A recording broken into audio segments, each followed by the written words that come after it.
Hi there. I am going to share with you a couple of topics. They are connected.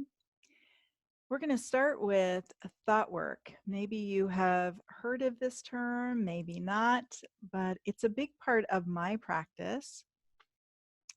Thought work is essentially the practice of observing and working with your own thoughts. We have thoughts, probably 60,000 thoughts a day. Our brains tend to run very fast. They are very powerful. My training and experience is that our thoughts are what create our feelings. And our feelings are what drive us to do or not do anything in our lives. It's how we act, how we react, how we enact is based on how we feel. And then how we feel is based on what we're thinking. Now, our actions are what create all of our results in our lives.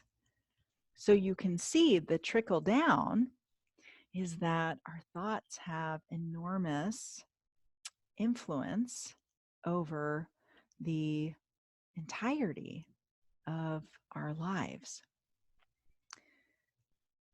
So, thought work is something that allows us to see what's happening in our minds and to work with it, to observe it, to essentially take it out of our brain in some way, learn ways to download it and see what's going on in there so that we can work with it and make changes if we want to.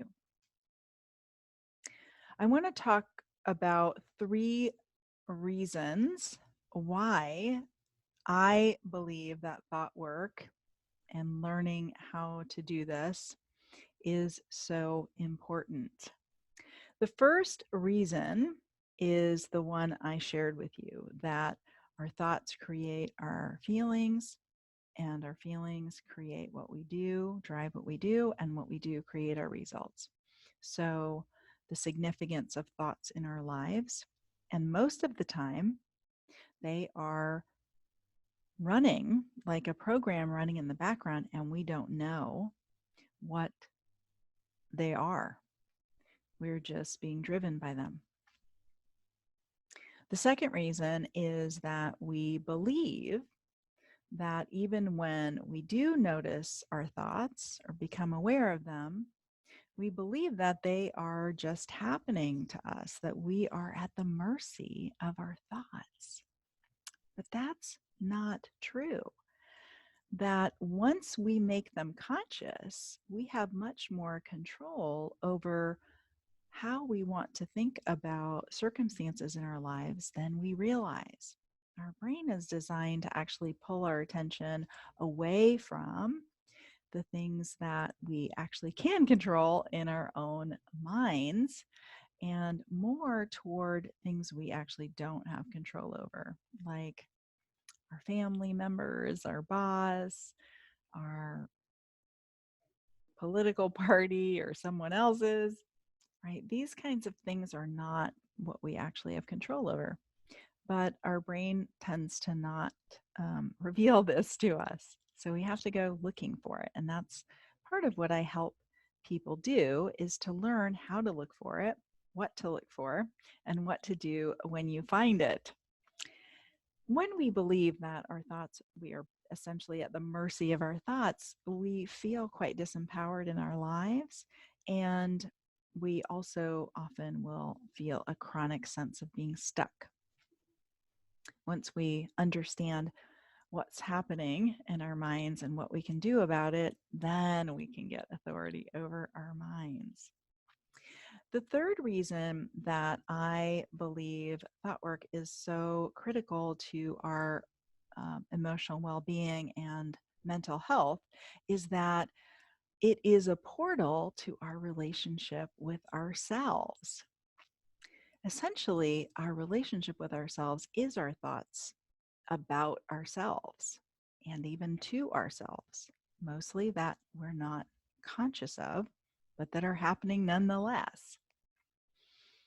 When we think about self-esteem is essentially just our opinions of ourselves, which come in the form of thoughts.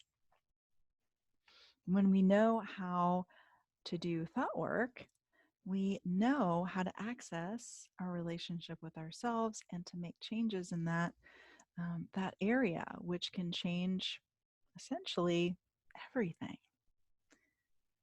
So those are the reasons that I use thought work, both personally and professionally, and why it is such an important and significant part of my practice. Now, I want to shift gears and talk a little bit about the difference between coaching and therapy. You've probably seen, I don't know, Facebook advertising from probably mostly coaching, and maybe some therapists here and there. The reason that I'm weaving this in to my discussion about thought work is that coaching often talks about thought work. It's probably the only area you might even find that talks about thought work.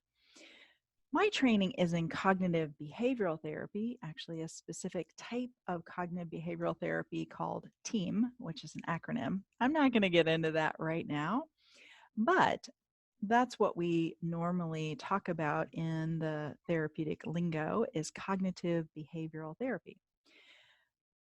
Coaching actually refers to it as thought work. So it's essentially a pretty similar thing, but I kind of like the term thought work. It's a little less jargony. In any case, I've noticed some difference between coaching and therapy, and I wanted to share those with you. You might be interested in what those are because it can be a little confusing. I know it was for me. And I'm speaking of life coaches when I talk about coaching specifically. So there are therapists who are coaches, and there are coaches who are therapists.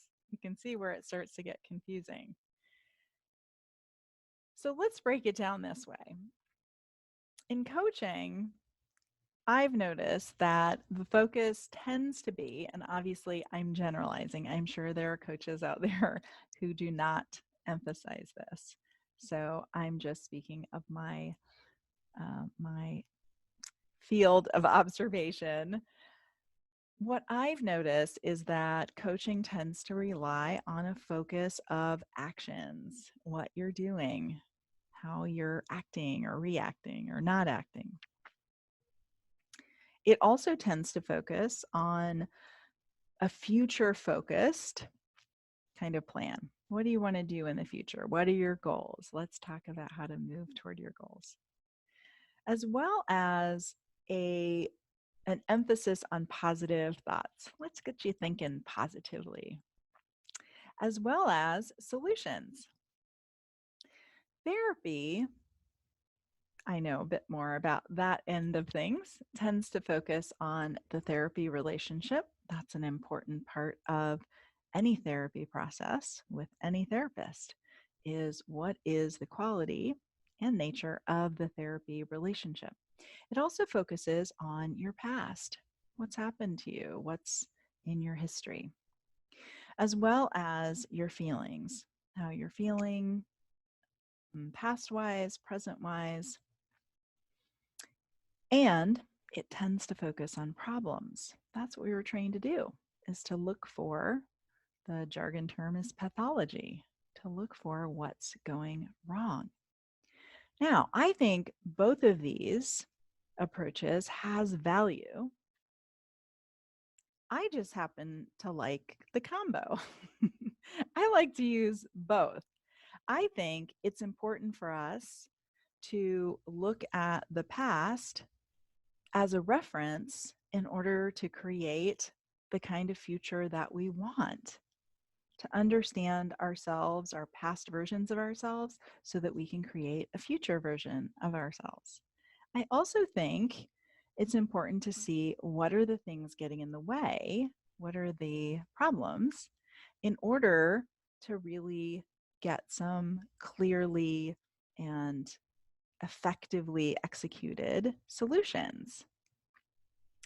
I also believe that the quality of a relationship between any two humans is important, that empathy and connection and being heard, that those are all really important. And leaving those out, I think, misses the mark, as well as emotions. This is a huge part of what drives us. Actually, it is what drives us. It's the fuel for everything we do or don't do. So when we're excluding that, when we're only looking on thoughts or actions, I think we miss the whole picture. And focusing on positive thoughts, I think, is very important. What do we want to think about this situation? But if we do that to the exclusion of what we are thinking, and I don't know, my experience is that I have a lot of negative thoughts. It's just part of being human. I don't think it's a problem. I just think it's, you know, living this life. It's not a life of rainbows and daisies. Like, there are some challenges in this life, and the idea of just kind of skipping over those and pretending that they don't exist, or focusing exclusively on let's think positive, I don't know, that doesn't work for me, and it hasn't worked for anyone that I've spent any amount of time with. So in any case, that's just my take on things. I bet you have your own take on things, and maybe you've had experiences with therapists and coaches, or maybe neither. In any case, I am glad to have been able to spend some time with you and just share my thoughts with you. And I'm interested in yours too. Feel free to let me know what you think, and I'll connect with you again soon. Bye.